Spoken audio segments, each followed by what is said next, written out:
संत शिरोमणि आचार्य गुरु वैष्णव विद्यासागर जी महाराज की जय। और हम योग प्रणेता पूज्य गुरुवर श्री प्रणम्य सागर जी महाराज की जय। ओम अरहम नमः। स्वाध्याय प्रेमी बंधुओं, श्री तत्वाद सूत्र ग्रंथराज जी के अनूठे स्वाध्याय में आप सभी का स्वागत है। अध्याय 6 की मौखिक सूत्र पाठन परीक्षा का परिणाम घोषित किया जा रहा है। नैवेद्य जैन 9 वर्ष राजस्थान, चंदनी जैन 10 वर्ष राजस्थान, धैर्य गंगवार 13 वर्ष राजस्थान, जिनई जैन 12 वर्ष महाराष्ट्र, केवोन जैन 9 वर्ष राजस्थान, सृष्टि जैन 14 वर्ष मध्य प्रदेश, सौम्या जैन 11 वर्ष राजस्थान, तनाव जिगेश श्रॉफ 12 वर्ष गुजरात, वाणी जैन 12 वर्ष उत्तर प्रदेश, विवान जैन 10 वर्ष राजस्थान, कर्तव्य जैन 6 वर्ष मध्य प्रदेश। बड़ों में नितेश जैन मध्य प्रदेश, अक्षिता जैन राजस्थान, मोनिका विनाश हुमत महाराष्ट्र, जिज्ञासा जैन मध्य प्रदेश, लभांशी जैन मध्य प्रदेश, मीनल पिंकेश जैन महाराष्ट्र, रानी जैन राजस्थान, भावना संकेत शाह महाराष्ट्र, दीपिका जैन मध्य प्रदेश, शोभित जैन महाराष्ट्र, अनीता जैन उत्तर प्रदेश।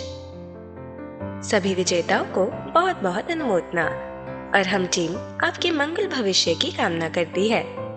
हमने षष्ठम अध्याय में कर्मों की आत्मा में इनकमिंग अर्थात आसरव तत्व को समझा। अब सप्तम अध्याय में हम कर्मों को रोकने के उपायों को संवय तत्व के माध्यम से समझेंगे। पहले हम अध्याय 7 का सूत्र पाठन कर लेते हैं। आपने यदि पिछले अध्यायों की परीक्षा नहीं भी दी है तो भी आपको यह पाठ अवश्य करना चाहिए, क्योंकि इन्हें कंठस्थ करने का प्रयास हमें करना है। मोक्ष मार्गस्य नेतारं भेत्तारं कर्म भूव्रतां ज्ञातारं विश्वतत्त्वानां वन्दे तद्गुणलब्धये। हिंसा निरतस्तेया ब्रह्म परिग्रहेभ्यो विरतिर्वृतम् देश सर्व तोड़ महति ततिस्थैर्यार्थम भावनाः पंच पंच वांग मनोगुप्तीर्यादान निक्षेपण समित्यालोकितपान भोजनानि पंच क्रोध लोभ भीरित्व हास्य प्रत्याख्यानान्यनुवीची भाषणं च पंच शून्यागार विमोचितावास परोपरोधाकरण भैक्ष शुद्धि सधर्मा विसंवादाः पंच स्त्री राग कथा श्रवण तन्मनोहरांग निरीक्षण पूर्वरतानुस्मरण वृश्रेष्ठ रस स्व शरीर संस्कार त्यागाः पंच मनोज्ञा मनोज्ञेन्द्रिय विषय राग द्वेष वर्जनानि पंच हिंसा दुष्व्यहा मूत्रापाया वद्य दर्शनम दुःखमेव वा मैत्री प्रमोद कारुण्य माध्यस्थ्यानि च सत्वगुणाधिक क्लिश्यमाना विनेयेषु जगत्काय स्वभावौवा संवेग वैराग्यार्थम प्रमत्त योगात् प्राण व्यपरोपणम हिंसा असदविधान मन्नृतम अदत्तादानम स्तेयम मैथुन मब्रह्म मूर्छा परिग्रह निश्शल्यो व्रति अगार्य नगारश्च अणुव्रतोगारी दिग्देशानर्थ दंड विरति सामायिक प्रोषधोपवासोपभोग परिभोग परिमाणातिथि संविभाग व्रत संपन्नश्च मारणांतिकीं सल्लेखनां जोषिता शंकाकांक्षा विचिकित्सान्य दृष्टि प्रशंसा संस्तवाः सम्यक दृष्टे रतिचाराः व्रतशीलेषु पंच पंच यथाक्रमम् बंधवदच्छेदाति भारारोपणान्नपान निरोधा मिथ्योपदेश रहोव्याख्यान कूटलेख क्रिया न्यासापहार साकार मंत्र भेदाः स्तेन प्रयोग तथा हृतादान विरुद्ध राज्यातिक्रम हीनाधिक मानोन्मान प्रतिरूपक व्यवहाराः पर विवाह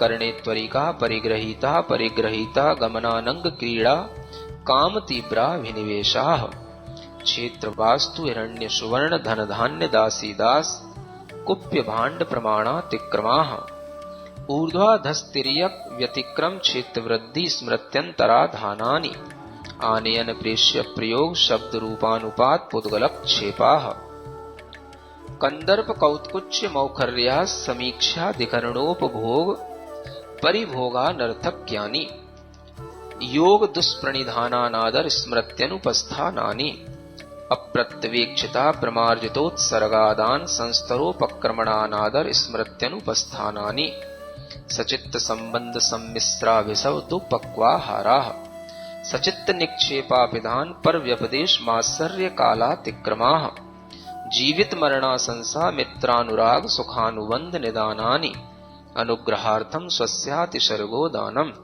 विधि द्रव्य दात्री पात्र विशेषात् तद विशेषः इति तत्वार सूत्रे सप्तमोध्याय। पूज्य मुनिश्री कहते हैं कि सिर्फ सूत्र के पाठन से ही हमारी विशुद्धि कई गुना बढ़ जाती है। तो आइए चलते हैं व्रत विज्ञान की कक्षा की ओर। मोक्षमार्गस्य नेतारं भेत्तारं कर्मभूरतां ज्ञातारं विश्वतत्त्वानां वन्दे तद्गुणलब्धये। देवादिदेव आदिम तीर्थंकर श्री ऋषभनाथ भगवान की, वर्तमान शासन नायक श्री वर्धमान महावीर भगवान की, परम पूज्य आचार्य गुरुवर श्री विद्यासागर जी महाराज की। फिर आगे आगे चौथी प्रतिमा आएगी, प्रोषदोपवास प्रतिमा। उपवास का नियम प्रोषद के साथ में रहेगा।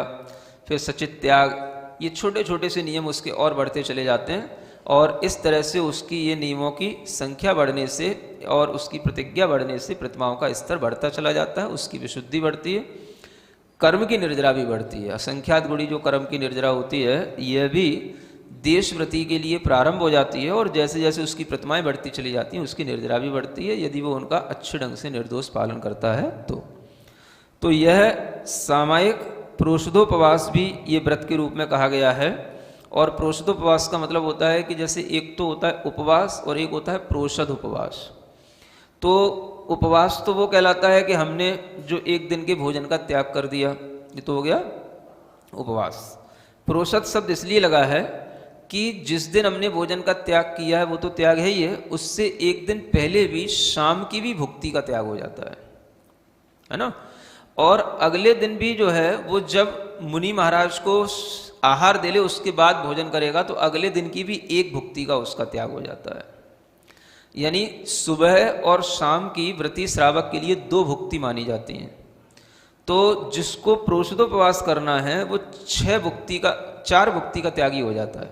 एक उपवास में कितना 4 भुक्ति का त्याग हो गया, क्योंकि एक जैसे अष्टमी है उसकी सुबह शाम की 2 भुक्तियाँ, सप्तमी की एक शाम की और नौमी की एक अगले दिन की। तो ऐसी 4 भुक्ति के त्याग से वह एक दिन का उपवास माना जाता है ना।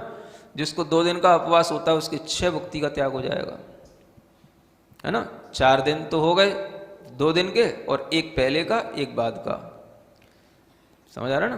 कितना हो गया 6। तो कभी कभी आप शास्त्रों में पढ़ेंगे इसी स्टाइल में लिखा रहता है ना। षष्ठ उपवास भी लिखा रहता है, षष्ठ भुक्ति त्याग भी लिखा रहता है। तो वहां पर षष्ठ भुक्ति का मतलब यही होता है कि 2 दिन का उपवास प्रोषद के साथ में।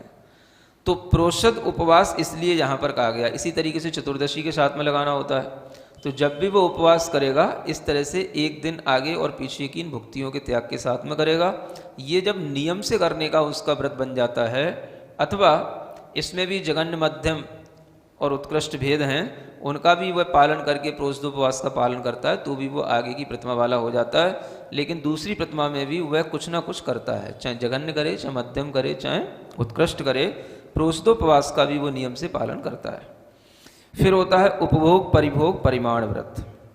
ये तो सब जो अब उसके अंदर देश व्रत लेने के बाद भी जो अपने भोग उपभोग की सामग्रियां रह गईं उसका परिमाण बना लेना कि इन सामग्रियों को, इन वस्त्रों को, इन जो भी हमारे लिए काम में आने वाले आभूषण हैं उनको, और भी जो रोज़मर्रा की ज़िंदगी में साबुन तेल वगैरह जो चीज़ें हैं इन सब की भी वो एक मर्यादा बना लेता है कि हम इन चीज़ों का केवल इतने दिन तक सेवन करेंगे, इससे ज़्यादा संख्या में नहीं करेंगे। तो ये उसके उपभोग परिभोग नाम के परिमाण व्रत में आ जाता है। फिर इसके आगे आ जाता है अतिथि संविभाग व्रत, है ना। यानी अतिथि का संविभाग करके अतिथि के लिए कुछ देना, अतिथि का को दान देना, ये अतिथि संविभाग व्रत आ जाता है। तो इसका भी वो पालन करता है। अब इसका पालन कैसे करेगा? जहाँ अतिथि होगा वहाँ तो पालन हो जाएगा, जहाँ नहीं होगा तो वहाँ भी वह कुछ भावना रखेगा और कुछ ना कुछ वो अपना जो द्रव्य कमाता है, जो अर्जित करता है धन आदि को, उसको कुछ ना कुछ अपने अतिथि के लिए दान आदि के रूप में लगाने के लिए हमेशा मन बना करके वो रखता है। तो इस तरीके का जो है वो इसलिए अतिथि संविभाग व्रत कहलाता है। अतिथि समझते ना, आपके घर के गेस्ट नहीं है? अतिथि का मतलब है जिनके आने की कोई तिथि, समय, कुछ भी जो है दिन निश्चित ना हो, है ना, कभी भी आ सकते हैं, कभी भी जा सकते हैं, उनको कहते हैं अतिथि। अथवा जो यत्न पूर्वक अपने मूल गुणों का पालन करने में निरंतर रत रहते हैं, उनको कहते हैं अतिथि। तो जो मुनि महाराज हैं, जो किसी भी प्रकार के श्रावकों की बंदिशों में नहीं रहते, उनको ही अतिथि कहा जाता है।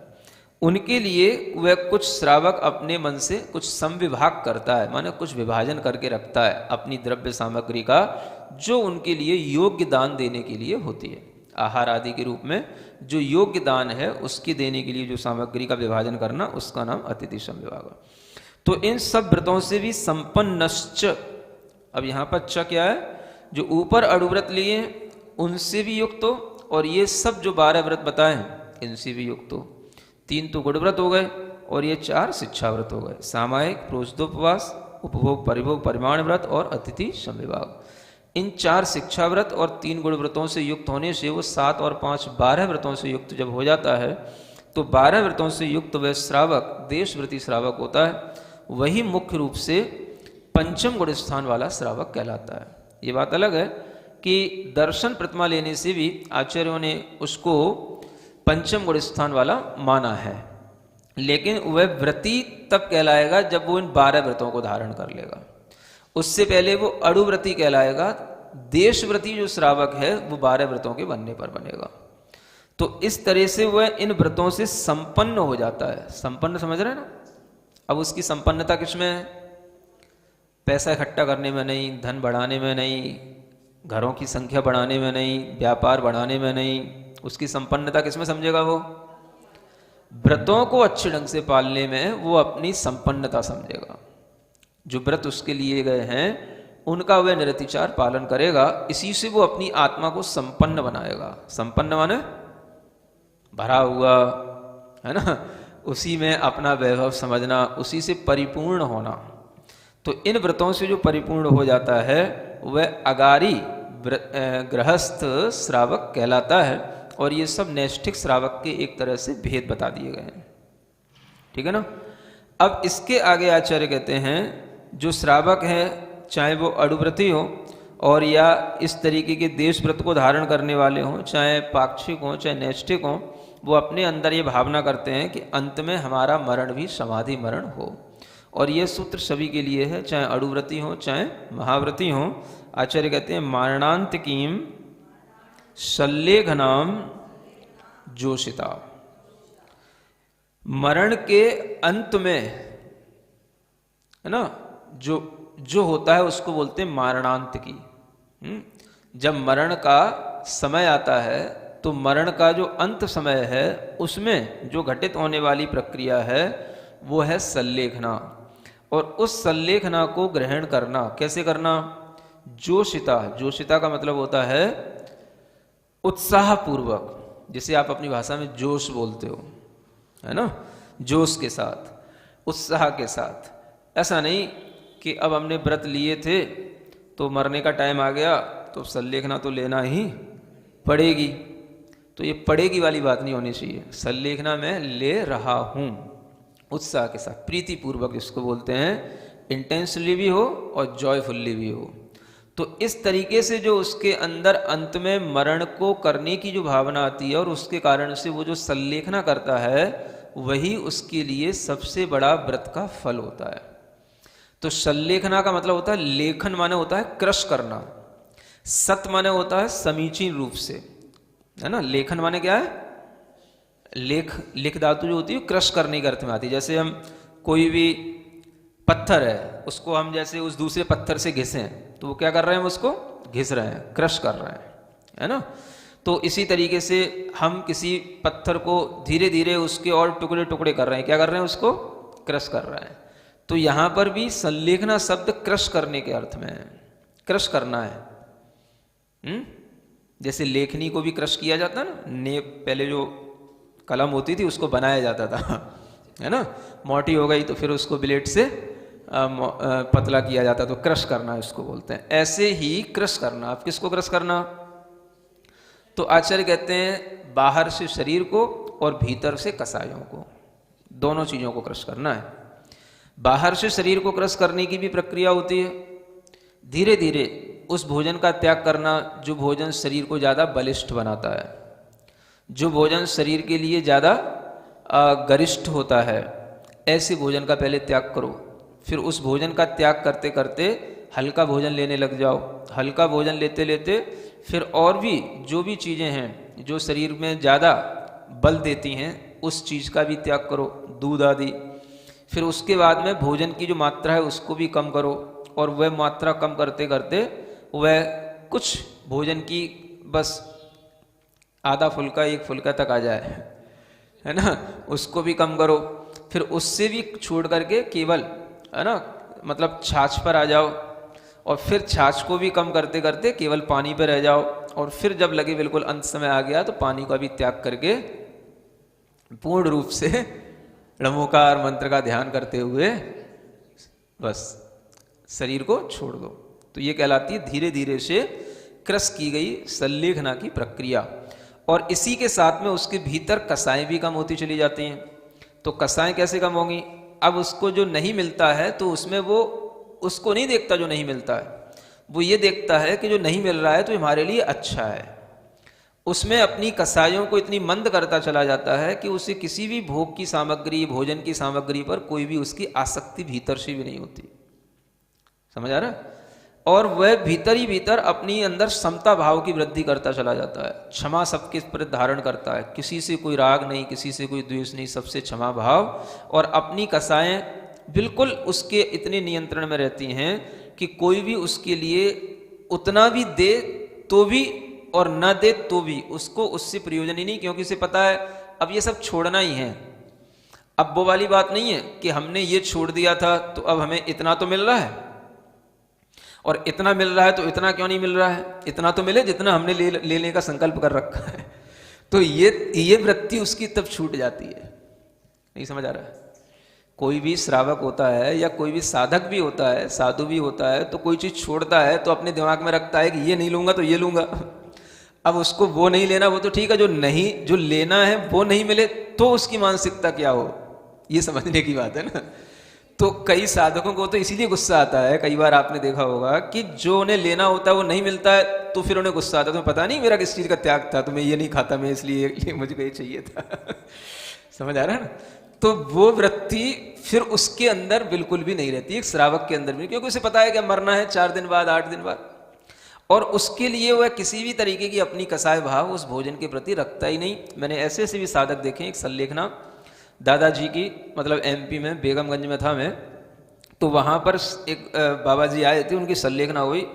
इतनी अच्छी संलेखना कि अगर उनसे कहते थे बाबा जी अब जो है आपको छाछ का त्याग करना है, समझ आ रहा है, तो वो इतना हर्षित होते थे। तो उनसे पूछते थे बाबा जी छाछ का त्याग कब तक के लिए करना है, 4 दिन के लिए, 2 दिन के लिए? तो वो कहते थे अब हमें 4 दिन और 2 दिन दिख रहे हैं क्या, अब तो हमें आजीवन ही करना है। तो उनसे अगर एक त्याग के लिए कहा जाता था तो वो एक और आगे का त्याग करने के लिए तैयार रहते थे। समझ आ रहा है? और इतनी अच्छी संलेखना हुई उनकी कि उन्होंने 7 उपवास कर लिए थे और कोई भी उनको वेदना नहीं, और उसके बाद में उनका बहुत अच्छे ढंग से समाधि मरण हुआ। तो इस तरीके की प्रक्रियाएं श्रावक भी अपनाता है। कई श्रावकों की भी बहुत अच्छी समाधियां होती हैं, देखी गई हैं। आचार्य महाराज भी नेमावर में अभी बहुत सारे श्रावकों की समाधियां कराए हैं जब वो वहां पर नेमावर में रुके थे। तो इस तरह से जो श्रावक करते हैं वो कहलाता है मारणांत की संलेखना। जोशिता माने कि खुद अपनी भावना रखो। अगर श्रावक की अपनी भावना नहीं है तो कोई जबरदस्ती नहीं करा सकता है। सबसे बड़ी साधक के लिए ये चीज है कि वो खुद अपनी भावना रखे। जिसके समक्ष वो अपनी समाधि करना चाहता है वो साधक ढूंढता है कि हमारे लिए कौन से गुरु योग्य हैं, उन गुरु के सानिध्य में जिन्हें वो अपने आप को परिपक्व समझता है और वह समझता है कि यहाँ पर हमारे लिए अच्छी हमें संबोधन मिलेगा, हमारे परिणाम अच्छे रहेंगे, अध्यात्म का वातावरण यहाँ पर अच्छा मिलेगा, तो ऐसे गुरु की खोज करके वो उनके संपर्क में आकर के उन्हीं के दिशा के निर्देश अनुसार वह समाधि की संलेखना अपनाता है। तो जो भी श्रावक समाधि करना चाहते हैं उन्हें खुद अपनी भावना पहले अभिव्यक्त करनी होती है गुरु के समक्ष, और वह भावना एक बार अभिव्यक्त होने के बाद में फिर वो अपने मन की कुछ नहीं करते हैं। फिर जैसा भी निर्देश, जैसे आप डॉक्टर के पास जाते हैं तो डॉक्टर के पास अगर आप पेशेंट बन करके गए हैं तो फिर आप पेशेंट ही हैं। उस समय पर डॉक्टर आपको जिस तरीके से भी कहेगा आप उसमें नूनच नहीं करेंगे, हमें ये नहीं करना, हमें ये ऑपरेशन नहीं करवाना, हमें ये नहीं करवाना, हमें वो नहीं करवाना, ये दवाई नहीं खाना, वो दवाई नहीं खाना, नहीं, जैसा कहेगा वैसा आपको करना है। उसी तरीके से जो संलेखना किसी गुरु को निमित्त लेकर के उनके सानिध्य में की जाती है उन्हीं को वस्तुतः निर्यापक कहा जाता है। क्या बोलते हैं उनको? हाँ, तो उन्हें निर्यापक के रूप में स्वीकार कर लिया जाता है। ये हमारा निर्वाह कराएंगे, इसके लिए निर्यापक होते हैं।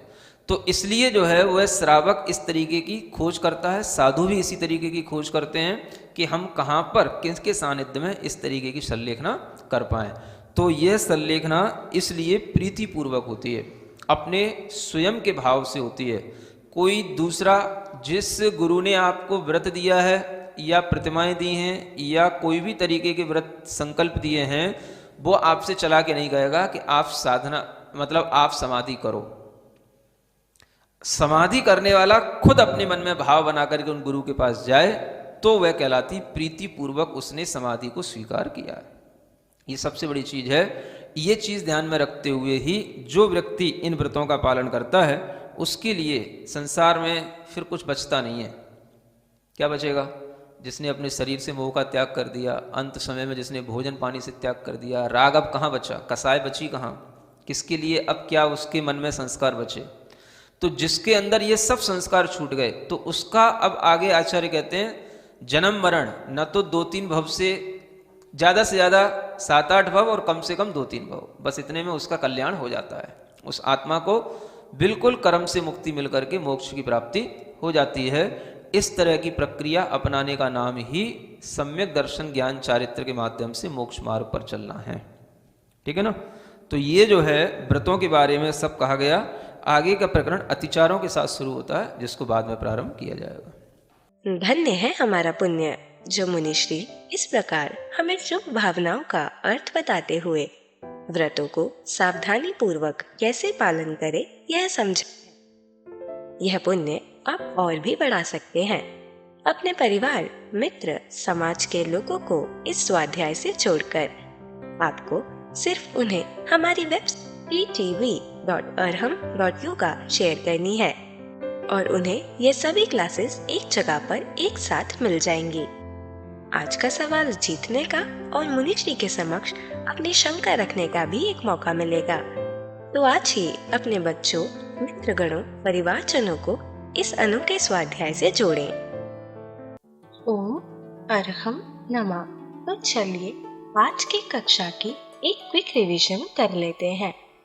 हमने जाना कि कमाए हुए द्रव्य में से अतिथि के लिए संविभाग करना अर्थात द्रव्य सामग्री का विभाजन करके आहार आदि दान देने का भाव रखना अतिथि संविभाग कहलाता है। यहाँ अतिथि का अर्थ घर आए गेस्ट से नहीं अपितु मुनि महाराज से है, जिनके आने की कोई तिथि आदि निश्चित नहीं होती, जो श्रावकों की बंदिशों से परे यत्न पूर्वक अपने मूल गुणों का निरंतर पालन करते हैं। सूत्र में अर्थ दिया है कि देशव्रती श्रावक पिछले सूत्र में बताए 5 अणुव्रत, 3 गुण व्रत और 4 शिक्षा व्रतों को मिलाकर कुल 12 व्रतों से युक्त होता है। 4 शिक्षा व्रत है सामायिक, प्रोषदोपवास, उपभोग, परिभोग परिमाण व्रत और अतिथि संविभाग व्रत। यही श्रावक मुख्य रूप से पंचम गुण स्थान वाला व्रती होता है। आचार्यों ने कहीं कहीं दर्शन प्रतिमा को भी पंचम गुण स्थान वाला माना है, लेकिन वह व्रती नहीं होता। देशव्रती श्रावक अपनी संपन्नता, आत्मा को परिपूर्ण करने वाले व्रतों का निरतिचार पालन करने में मानता है। धन, व्यापार आदि बढ़ाने में नहीं। सूत्र 22 में आचार्य कहते हैं कि अणुव्रती, देशव्रती, पाक्षिक, नैष्ठिक, महाव्रती आदि सभी श्रावक मरण समय समाधि मरण की भावना करते हैं। इसी के लिए वह मरण के अंत में जोशिता यानी उत्साह से संलेखना ग्रहण करते हैं। मरने का टाइम आ गया, अब संलेखना लेना ही पड़ेगी, ऐसा ना सोचकर वह प्रीति पूर्वक संलेखना लेते हैं और यही उनके व्रत का सबसे बड़ा फल होता है। संलेखना का अर्थ है समीचीन रूप से लेखन यानी कृश करना। जैसे लेखनी को पहले ब्लेड से कृश यानी पतला करते हैं, वैसे ही संलेखना में बाहर से शरीर को और भीतर से कषायों को कृश करते हैं। बाहर से शरीर को कृश करने की प्रक्रिया में पहले शरीर को बलिष्ठ बनाने वाले गरिष्ठ भोजन को त्याग कर हल्का भोजन करते हैं। फिर दूध आदि का त्याग करते हुए भोजन की मात्रा भी कम करते हैं, आधा एक फुल्का तक। उसको भी कम करके केवल छाछ, फिर केवल पानी और अंत समय में उसका भी त्याग कर नमोकार मंत्र का ध्यान करते हुए शरीर छोड़ देते हैं। अब यह सब छोड़ना ही है तो साधक किसी भोग सामग्री में आसक्ति नहीं रखता, किसी से राग द्वेष नहीं रखता, सबके प्रति क्षमा भाव रहता है। समता भाव में वृद्धि और कषाय में कमी होती जाती है।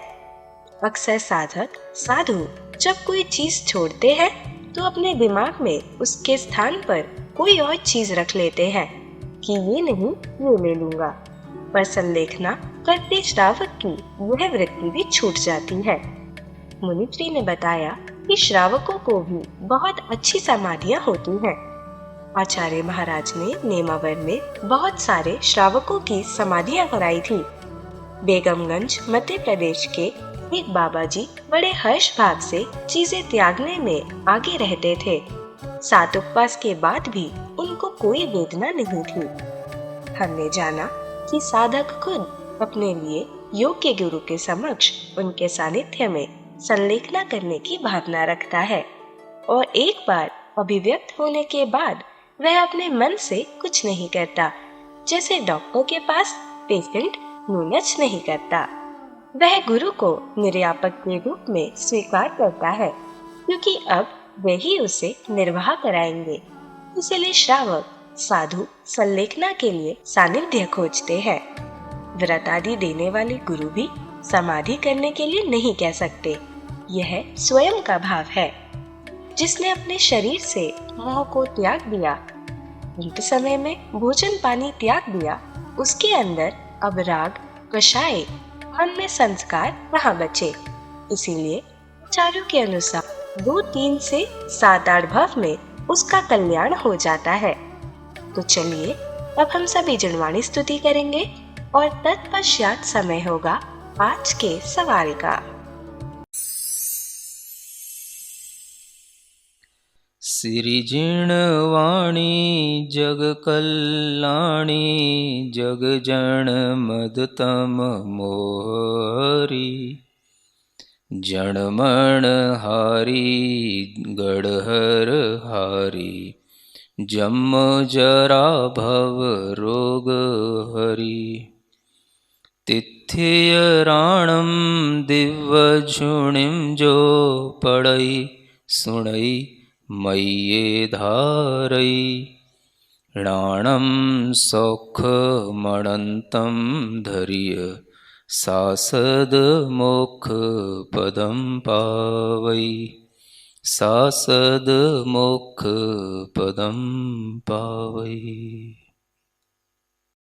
अब समय है आज के प्रतियोगिता प्रश्न में भाग लेकर आकर्षक पुरस्कार जीतने का। आप अपने फोन को QR कोड स्कैन करने के लिए तैयार रखें या दिए गए लिंक पे जाएं। आप अपना उत्तर चुनकर हमें कल शाम 5 बजे तक भेज सकते हैं। 3 भाग्यशाली विजेताओं को मिलेंगे आकर्षक पुरस्कार। विजेताओं का नाम इसी कार्यक्रम में हर रविवार को घोषित किया जाएगा। साथ ही सभी प्रश्नों के सही उत्तर भी बताए जाएंगे। आज का सवाल है, शिक्षा व्रत कितने होते हैं? 3, 4, 7, 11। अध्याय 7 की कक्षा 20 के आज के सवाल का सही उत्तर है अनर्थदंड। अगर आप किसी कारणवश कोड को स्कैन ना कर पाए हों तो आप क्लास की वेबसाइट पर जाकर भी उन्हें अटेम्प्ट कर सकते हैं। इस लिंक पर जाएं या QR कोड को स्कैन करें।